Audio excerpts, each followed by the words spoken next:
Hi, my name is Benita Pedersen, and I'm a contributor with Freedom Central Canada. I'm in Valley View today, and I have the privilege of interviewing Todd Loewen, MLA for this area and candidate for the leadership of the United Conservative Party. It's great to see you, Todd. It's great to see you here today. Thank you very much, and welcome to Valley View, and thanks for coming to our campaign kickoff. It was great to have you here, and of course we had lots of people here today. Great event, and good to see so many people attending and so many people interested in politics in Alberta. Yes, I noticed a lot of support and interest here, a lot of enthusiasm, lots of people signing up for UCP memberships at your membership table, and some donations were coming in as well, I understand. Yeah, no, it's good to see the excitement. I think people are ready for some change in Alberta and Alberta politics. I think there's an opportunity for Albertans to be involved in the process that'll choose the next Premier of Alberta. Super. So that brings me to my first question. Mr. Todd Loewen, why is it that you've decided to run to be the leader of the UCP and therefore to be the Premier of Alberta? Well, I think it's a time for Albertans to make a choice on the direction of Alberta. I think in the past 3 years, Albertans have lost trust in the leadership in Alberta and lost trust in politics in general. And so I think it's a time now that Albertans can be involved, buy a membership, be involved in the UCP party, and be involved in the leadership race and vote for the next Premier of Alberta. Mm-hmm. So Todd, what is it that you bring to the table? You've been an MLA for years, you've served in different roles. What are the skills and talents you're bringing to the table to this? Well, I think one of the main things that needs to be done is we need to start listening to Albertans. I think for too long now, MLAs have been representing the government to the people instead of the people to the government. And so constituents elect an MLA to represent them, and I think that's been lost. I think there's been a lack of listening on behalf of government, and I think we can improve that. We can listen to Albertans more and listen to the people that Albertans have elected. Based on my interviews with some of the attendees here from today, that's exactly what they said, is that you are a great listener to the people. What are some other things you bring to the table that you feel are important attributes for a leader of the party? Well, I think there's going to have to be a coming together of the party. Things have been very divisive in recent times, and I think we need to get things back on track. We need to get people back together. There's a lot of members that have been disenchanted with the direction of government and the lack of listening, and it's time to listen to them, bring people back together, and make sure that we can form government again in 2023. Mm-hmm. One of the things I've been learning about some of my activities over this past year is that people can disagree on something, but we can still have a discussion. And I find it amusing that there's other groups where people disagree and suddenly they can't talk to each other anymore. So the fact that you're going to work towards bringing people together, whatever your background is, whatever the disagreement is, let's come to the table, let's talk this out. Enough of kicking someone out of the room. Would you agree on that? Absolutely. I think we can work more collaboratively together, and we see that in the past that there has been that division, and we can get people back together. We can talk about things. All the hard issues can be discussed openly and honestly and transparently, and we can get things back on track. Okay. So speaking of issues of concern, I've been chatting with some of the people of Alberta about some of their concerns, and there are many. But one of the top questions they've been asking is, once you are elected as Premier Alberta, so that obviously came from someone very optimistic that you're going to win the UCP leadership and then become Premier. Once you are Premier of Alberta, what will one of your first acts be? Well, I think what we need to do is we need to start listening. I mentioned this already, of course, but I think that's one of the main things that we need to do. We need to involve Albertans, we need to be collaborative, and we don't need to be picking fights all the time. I think anytime we find somebody that doesn't agree with us, then we want to immediately attack, and then that's not necessary. We can work with all people, we can have those open discussions and honest discussions, and we can get through those hard issues and just by discussing things. And I think that's one of the big things that we need to do is work collaboratively and work together and listen more and talk less. Well, one of the things that's very important to me is that the voice of the people is heard. And over the past 2 years, the people have been talking. They've been speaking up. Sometimes they've been shouting. Yeah. Sometimes they've been screaming. And sometimes they've been honking horns. Yeah. The voice of the people must be heard. And I'm sensing that the voice of Canadians is louder now than ever, especially after that convoy to Ottawa. Yeah. Now, you had some involvement in the convoy. What exactly was your involvement? Well, I went down, I followed the convoy down. I got a bit of a late start. They got ahead of me, and so it took me a couple days to catch up. But I caught up to them in northern Ontario, and were able to travel the last day and a half with the convoy into Ottawa. And it really was a great experience. You know, I got to listen to some of the news reports afterwards, and I honestly didn't recognize that we were at the same event and seeing the same things, because it was so different from what I seen. It was a great experience. People lining the highways, waving flags. It was it was actually a very patriotic moment in Canadian history. And then spending a couple days on Parliament Hill, seeing all the people, and there was just a lot of hope. There was a lot of happiness, and just a lot of desire to have government listen to people, and so it was a very positive time. Again, it was great, kind of a life-changing experience, actually. Mm-hmm. I would agree with you. I spent over 2 weeks there. One of the notes about the convoy I'm so grateful for is these independent medias that appeared or were created out of nowhere, such as Freedom Central Canada, to cover these events. There's certain medias that either they ignore an event completely, or they present the event in an inaccurate way, an unfair way, and it's happening a lot. Any comments about your views on media now, and maybe some of your new favorite medias that seem to be more objective these days? Yeah, again, after the convoy and watching the news afterwards, I guess I was deeply disappointed in some of the people that were being interviewed. You know, the politicians in the area, the Prime Minister, the Mayor of Ottawa, and hearing the things that they said. Now, I was there for 2 days. I never seen those people there, so I'm not sure how they could comment on it, but they did, and that's what was deeply disappointing. It just made me feel like I was possibly at a different event than what they were talking about. Mm-hmm. I agree with you. It was painted in such a negative way, and yet what I personally experienced were all these moments of joy. So with regards to the current COVID restrictions, there are still restrictions on travel right now. Yeah. And the federal government is putting a rule that unvaccinated people aren't allowed to fly. Do you have any comments about the current COVID restrictions? Yeah, this having to be vaccinated to fly. I think this needs to be changed. And now we even see airline companies speaking against it. I know I've seen federal politicians talking about the lack of tourism, and then with our largest neighbor not being able, the 100% of them not being able to travel to visit us, obviously that hurts tourism. I know several businesses that have been hurt by this, and they continue to be hurt. And this that time is over. We need to be able to have everybody be able to travel.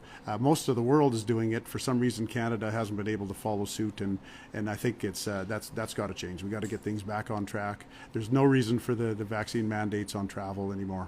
There's just no reason for them. I agree with you. And so when the federal government has put out a rule and it's having an adverse effect on a province such as Alberta and such as tourism, what's one of the ways that we can push back? You as an MLA currently, and then you as leader of the party and premier as the province, what are some ways to push back against that when the federal government is imposing rules upon us that are unreasonable? You know, in some ways, there's a limited capacity when the federal government makes a rule, but I think we can push back harder than what we have, and I think there's an opportunity to make differences. We campaigned on a lot of things in the last election where we asking for a provincial pension plan. in our own employment insurance program, collecting your own taxes, things like that were discussed in the last election, campaigned on, and never came to fruition. So I think what we've seen is that as the federal government has picked on Alberta and picked on Canadians, they've had no repercussions at all, and there needs to be repercussions for their actions, and that's some of the things that we could be doing, we could be working on now, instead of just talking about them. So you're talking about repercussions for actions. So at some point, let's say the province says, we're asking for this, and the federal government says no. Yeah. There should be some form of repercussions. Yeah. Or the federal government says we're pushing through this, and the provincial says no, we're not doing that. Yeah. And some way, when you talk about repercussions, can you be a little more specific on what that might look like? Well, if we look at something like the Alberta pension plan, if we were to go with our own pension plan, that would be something that would save Albertans billions of dollars, but that would cost Ottawa billions of dollars. And so that would be something that could be a repercussion for Ottawa, changing rules or making rules that are unfair to Albertans. And so that would give some repercussions. Right now, the federal government has only received strongly worded letters for all the actions that they've done. Mm-hmm. Not enough. So do you have plans to do something other than a strongly worded letter in order to stand up for Alberta when you're Premier? Absolutely. We do have to take some of these steps. I mean, we've been talking about them. I think Albertans overall support these ideas. And yes, I mean, we have to have the proper discussion with Albertans, but we need to move forward on these things. And we need to make these things happen. I mean, we campaigned on them in 2019. We need to be moving forward to get on them. Okay. So there are many people in Alberta supporting not just greater autonomy for Alberta, but actually sovereignty for Alberta. There's people even talking about Alberta becoming its own nation. And I think part of the motivation that these people are working in that direction is they are fed up with how Alberta has been treated by Ottawa. Now, there's a movement right now called the Alberta Prosperity Project. I've been to some of their events. I've heard Dennis Modry speak, and his message resonates with a lot of Albertans, and the support seems to be gaining. What's your view so far on the Alberta Prosperity Project? They're an educational group, and I think they're doing a really good job traveling Alberta, getting people out, engaging Albertans, and having those discussions. And I've attended some of their events too, and even spoke at some of their events. And so I've enjoyed those discussions. It's good to see Albertans, into the political realm and talking about politics and talking about all the options that are available. So I think that anytime Albertans are getting together, talking politics and discussing Alberta's future, I think is great. Mm-hmm. Super. So they're getting quite some momentum. I've been to events. The push seems to be pushing towards a referendum, aiming at Alberta becoming its own nation. Yeah. Quebec, back in 1995, had a referendum pushing for Quebec to separate from Canada. And that referendum turned out to be a very tight loss for Quebec. So Quebec's still in Canada. When it comes to Alberta and this taste for pushing for such a referendum, what would it take for you to support Albertans in that? How many Albertans would need to be on board to push for such a referendum? Would you support something like that? That seems to be what they're pushing towards. I guess what I'm trying to do is still gauge the momentum of that. I've spoken to some other Albertans that aren't yet supportive of these concepts. Perhaps they will be in the future. Where do you stand on all that? Well, I think Albertans it's a little mixed with Albertans. I think some parts of Alberta, they're more than willing to look at independence, and I think some parts of Alberta aren't there yet. And so when it comes to a referendum on that, I think that politicians shouldn't be involved with that, making the decision on whether Alberta should become independent or not. That needs to come from Albertans. That's a decision for Albertans. And so we do have in Alberta the opportunity for citizens-initiated referendums. And so I think that would give the greatest opportunity for Albertans to be able to speak and ask for that. And of course, if the Albertans ask for it. There's guidelines and numbers and stuff like that that have to be done for a citizens-initiated referendum. But if Albertans demand it, then it has to happen. I mean, we have to have that referendum if they ask for that in the way that's laid out in legislation. Okay. Thank you for that. There's some people right now concerned about food. They're concerned about food shortages, food prices, food quality. And they're interested in exploring other options. And so some of the other options that have come forward is people growing their own food in some form on their own properties, even city properties. So whether that's larger gardens or chickens, what have you. Also, there's a concept where people could be buying directly from the farmer and buying more from the farmer's market. Like just looking at other options essentially where we're producing local, buying local. When you come across a constituent that's concerned about food, food shortages, food prices, food quality, what are some of your ideas for addressing those concerns? Well, I think it's good that Albertans are looking for other options when it comes to food sources and everything. I know, we could have shortages coming up. We don't know the future on that, but we've seen shortages of almost everything else recently, and that's driven the price up a lot too. So when it comes to people having their own garden and having their own, small little livestock operation going on their acreage or whatever, I think that's fine. I think that's good for them. I think when families get involved with food production, I think it's good for not only the family but for the local economy and the community. So I think that's all good to have that happening. Mm-hmm. So there are some inconsistencies in different counties with regards to the rules of having food or livestock on a property. So for example, in some areas, a landowner is limited to only 1 unit of livestock on a 5-acre parcel. In other areas, they're allowed more.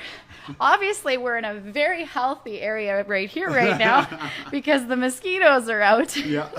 So it must be a healthy zone to grow things. Yeah. So there's these inconsistencies between all of these counties. Sometimes it appears that the policymakers in some of these counties are more concerned about property values than food production. As an MLA and potentially as premier, what could you do to work towards creating guidelines or encouraging municipalities to encourage people to do more independent food production? One of the reasons I'm bringing this up is because in one particular county, Strathcona County, the municipality canceled the chicken pilot project. And they canceled it in part because they thought that the profits of the large producers would suffer. And that really, really bothers me because to me, that's an affront to free enterprise. So what would you do as an MLA and later as premier to address this? Yeah, I think it's important to have competition in all industries, and so it's good to have the small producers working, and it's good to have large producers too. Obviously, we need a capacity to feed the population, but there's nothing wrong with having the small producers going too. It's a bit of a fine line when it comes to the provincial government trying to override municipal government rules. I think we always talk about decisions made closer to the people are normally better. And normally we try to get Ottawa out of our lives in Alberta, and I think in rural Alberta we're trying to get Edmonton out of our lives. And so I think it's a fine line between having that, that discussion on whether the province should overrule what the municipalities are doing. So I guess I would encourage municipalities to maybe be a little more understanding of their residents' requirements and desires. And but when it comes to kind of making a provincial rule to override the municipalities, that might be a little bit of a dangerous place to go. I would hope that the municipalities would represent their constituents, and their constituents would hold them accountable. Okay. Are there things the province could do to encourage more farmers markets, just more of this through some adjustments to policies? Yeah. So thoughts on that, including where people can just go to the farm, buy right off the farm, because if the province created some overarching rules, then the municipalities would have to fall under that. Thoughts on that?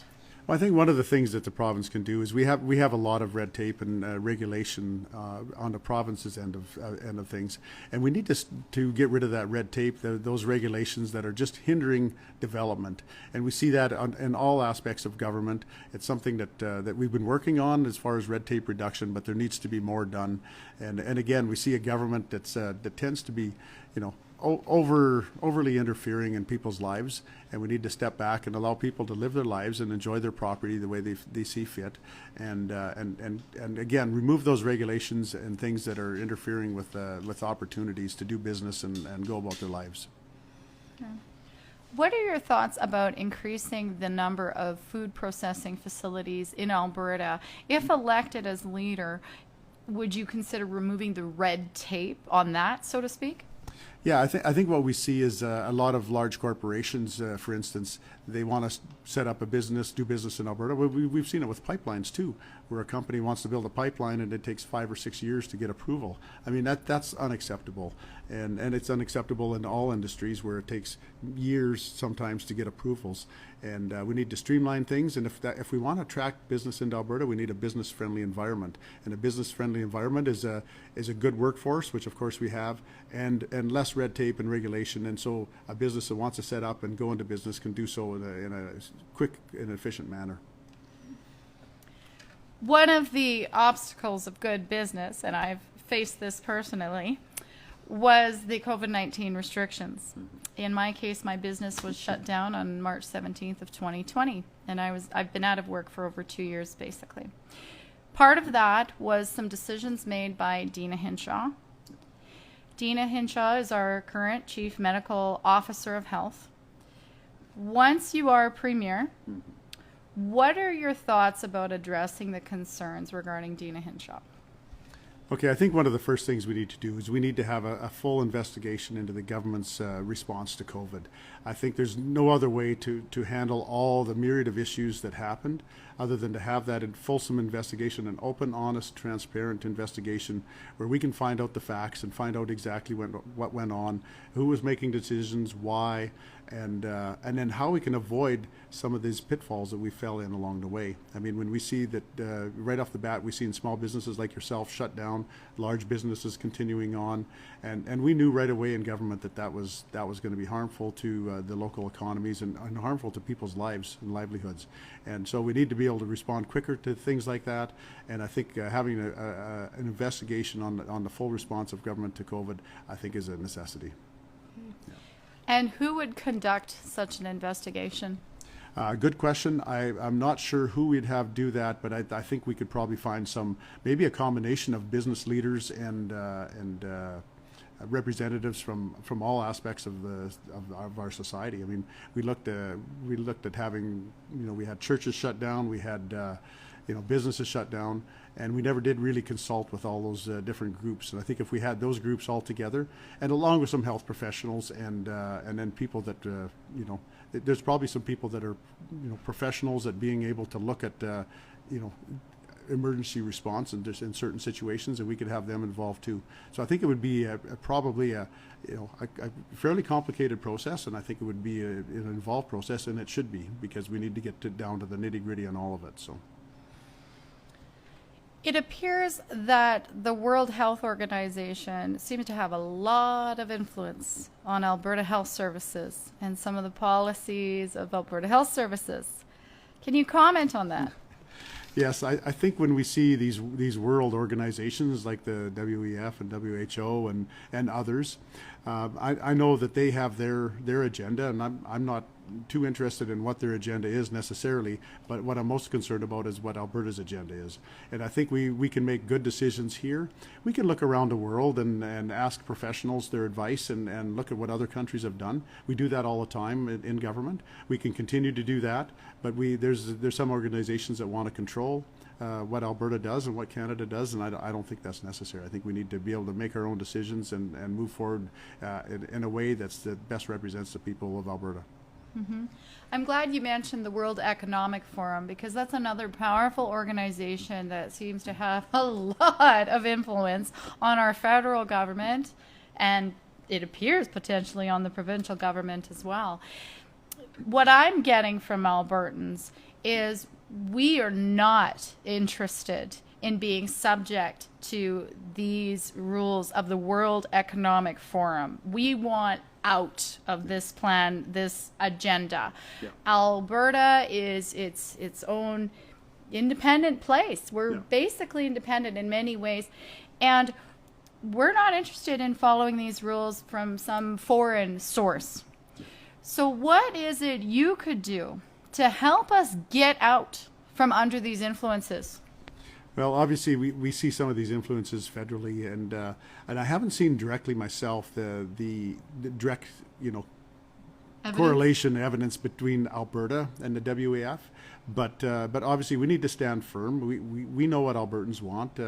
As elected representatives, we have a chance to consult with our constituents. We hear what our constituents' concerns are, and again, we can make our own decisions. We don't need world organizations trying to tell us what to do. We can stand on our own. Again, we live in a world, so we can't cut ourselves off from the world. But there's some organizations that have their own agendas that may not align with ours, and we don't need to associate with them. Okay. So how do you get out of a contract if you're already in one? I have always wondered this. I run a small business. So in general, when I write a contract with a client or partnership, I keep the contract. Yeah. Perhaps some entity in Alberta has contracted with WEF or WHO. I don't know. I don't know all the details. Yeah. What's the process for breaking contract and saying, nope, we don't want to deal with you anymore? Well, that's a